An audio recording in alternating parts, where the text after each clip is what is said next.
مساء الحب، مساء التفاؤل على كل مستمعي راديو همسة، وحلقة جديدة من برنامج بلا موعد.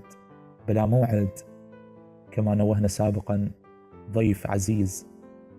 ضيف الحلقة الفنان المبدع مرتضى نجم، فأهلا وسهلا. بالبداية شكرا لكم وشكرا إلى راديو همسة إلى هذه الاستضافة الجميلة، وشكرا إليك أنت حبيبي سيف، وأنا سعيد جدا بأن أكون معكم في هذه الاستضافة حبايبي. حبيبي مرتضى أهلا وسهلا. نبدأ حوارنا مع ضيفنا. ومن هو مرتضى نجم؟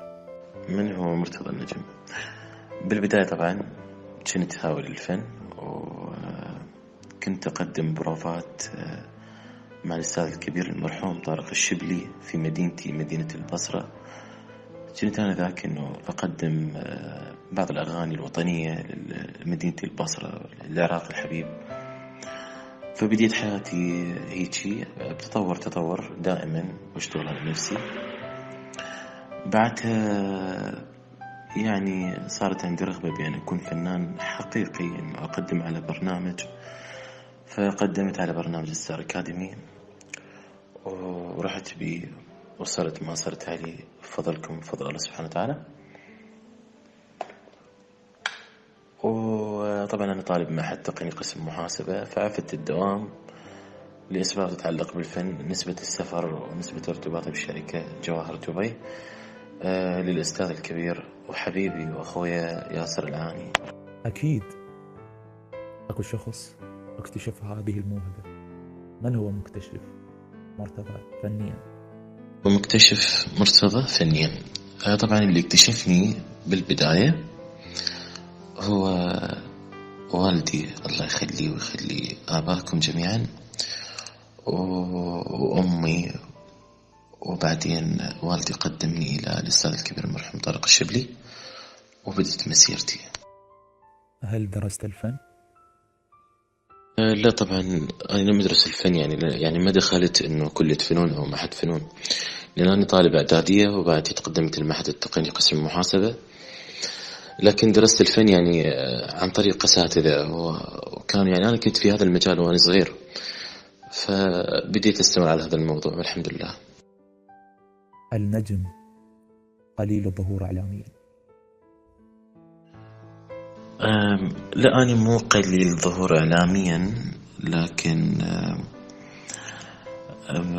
في الوقت الحالي كنت أظهر يعني كثيرا في قنوات وراديوات، لكن هسه بالوقت الحالي جاي أشتغل على نفسي وأقدم فتشي يرضيكم من فيديو كليب إلى سينجل، فجاي نشتغل على هذا الموضوع حتى بعدها نقدر نتكلم بحصيلة وبسي في يعني جميل أن نتكلم بأعمال إن شاء الله قريبة أكيد.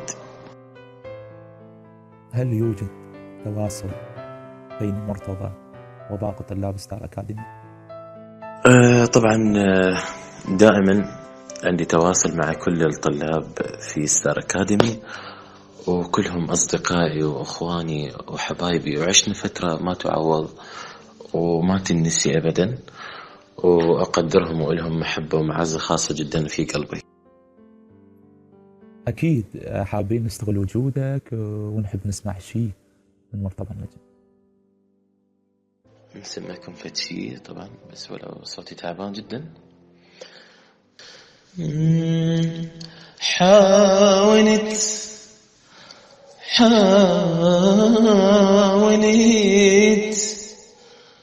ألعب لعبتك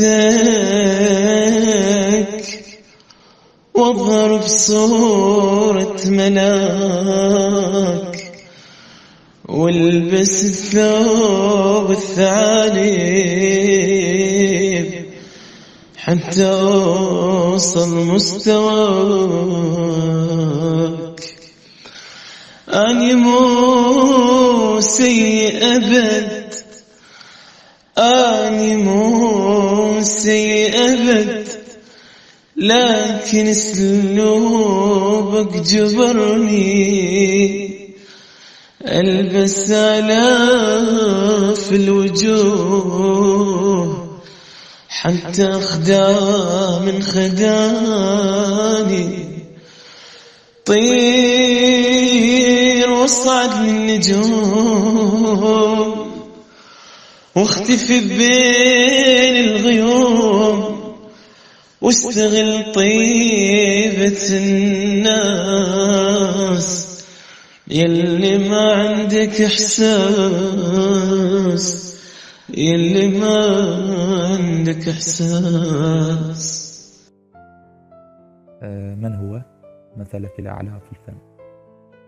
طبعا مثلي الأعلى بالفن دائما دائما ودائما ودائما وأكرر أنه أشوف الأستاذ الكبير كاظم الساهر، أشوف تعامله، أشوف طريقة تعامله وتصرفاته، فكره الفني، ما يقدم على الساحة الفنية، أسباب نجاحه، شلون كان وشلون صار. فهذا الموضوع يعني نشوف كاظم الساهر أنه يعطيني دافع كلش قوي أنه أقدم وأصير وأصبر أكيد يعني. فالمثل الأعلى هو الأستاذ كاظم الساهر. هل بدأت الانطلاقة الحقيقية في عالم الغناء أم لم تبدأ؟ هل بدأت الانطلاقة الحقيقية في عالم الغناء أم لم تبدأ؟ صراحة حاليا لن أبدأ، لكن بعد فترة راح أعتبرها الانطلاقة الحقيقية لمرتضى النجم، أنه تكون فيها أعمال، أنه تكون فيها مستجدات حقيقية، أنه يكون فيها تعب على مجموعة أعمال فنية تستحق الثناء وتستحق التعب، وتكون وراي ناس أنه مستعدين أنه يقدمون كل ما هو الأفضل للناس وللجمهور، أنه يتليق بذائقتهم الحلوة أكيد يعني. ماذا تحب أن تقول لجمهورك؟ وهل ستستمر فترة السبات الفني أم هنالك مفاجأة قريبة؟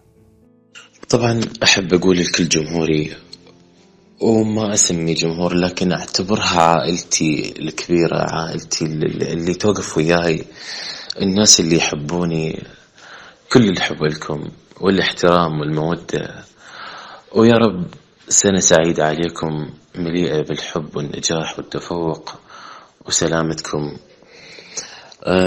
طبعا أكيد إن شاء الله أوعدهم بأعمال قادمة تليق بهم وتليق بي كمرتضى النجم، وأكيد السبات الفني راح ينتهي نهائيا عما قريب، وهذا وعد من عندي. في نهاية اللقاء أحب أشكرك صديق الرائع الفنان مرتضى النجم على سعة صدرك وعلى أجوبتك الصريحة. شكرا لكم، شكرا إلى راديو همسة، وشكرا إليك إلى حبيبي سيوفي، ويا ربي التوفيق والنجاح لكم جميعا. شكرا لكم. إلى هنا نأتي أعزائي مستمعي راديو همسة إلى ختام الحلقة. انتظرونا في حلقات قادمة وضيف آخر. نترككم الآن في رعاية الله وحفظه. مع السلامة.